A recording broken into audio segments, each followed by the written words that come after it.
அவங்க எடுத்து விட்டுருவாங்க. கேட்குறோம்ல, ஒரு நம்பிக்கை இருக்குல்ல. ஒரு 5 வருஷம் இருக்கிற அரசாங்கத்தின் மேலே உங்களுக்கு இவ்வளோ நம்பிக்கை இருக்குமானால் நித்திய அரசாங்கத்தை நம்பி நாம் வாழ்ந்து கொண்டு இருக்கிறோம். நமக்கு எவ்வளவு நம்பிக்கை இருக்கணும். இன்னைக்கு நமக்கு என்ன, இந்த பூமிக்குரிய காரியங்கள் மேலே தான் ஆசை. அவரை வான்னு கூப்பிடுறதில்ல, அவரே வரனாலும் இவன் வேணான்னுறான். அப்படியானால் நம்ம என்னைக்கு இயேசுவை பார்த்து வான்னு சொல்ல போகிறோம்? கேட்கறதுக்கு சிம்பிளாக தான் இருக்குது. வான்னு ஒரு நாளாவது வான்னு சொன்னீங்களா? ஆனால் ஒரு நாளும் இருதயம் நிறைந்து இயேசுவை பார்த்து வான்னு கூப்பிட்ற அனுபவம் இல்லை. சபை அதை மறந்துடுச்சு.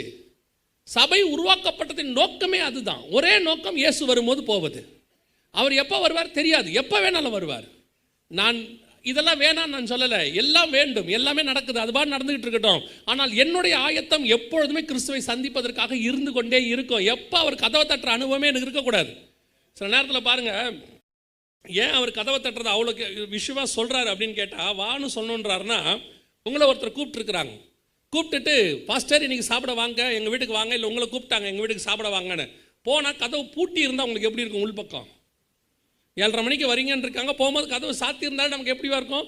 கொஞ்சம் கஷ்டமாக இருக்கும். என்னடா வர சொல்லியிருக்காங்க, கதவை தர பெல் அடிக்கிறோம், திறக்கவே இல்லை, என்ன ஆகும்? அடிச்சுக்கிட்டே இருக்கிறோம், திறக்கலை.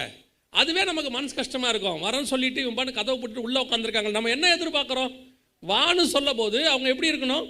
நம்மளை வரவேற்கிறதுக்கு காத்திருக்கணும்னு ஒரு எதிர்பார்ப்பு இருக்குல்ல. பல நேரங்களில் நம்ம என்ன எதிர்பார்க்கிறோம்? அழைக்கிறவர்கள் நம்மை காத்திருக்க வேண்டும் என்று நினைக்கிறோம்.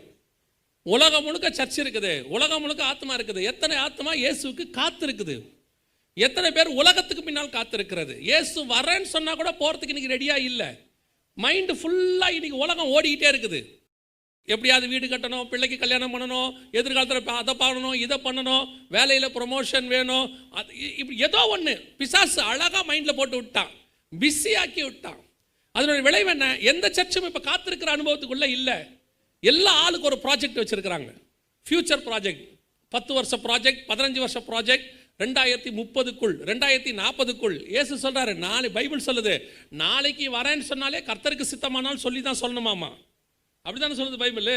கர்த்தருக்கு சித்தமானால் தான். இன்னைக்கு 30 வருஷ பிளான், 50 வருஷ பிளான். அப்துல் கலாம் சொன்னார் கனவு காணுங்கள்னு. இப்போ அவர் உலகத்தார் காண்றாங்களோ இல்லையோ, நம்மால் பெரிய கனவுல இருக்காங்க. அதை செய்யணும், இதை செய்யணும். இப்பவும் சொல்கிறேன், உங்களை கொண்டு கர்த்தர் இந்த பூமியில் என்ன செய்ய வேண்டும் என்று வைத்தாரோ அதை செய்யாமல் அவர் விட போகிறதே கிடையாது. ஏன்னா அது இன்னைக்கு நேற்று போடப்பட்டது.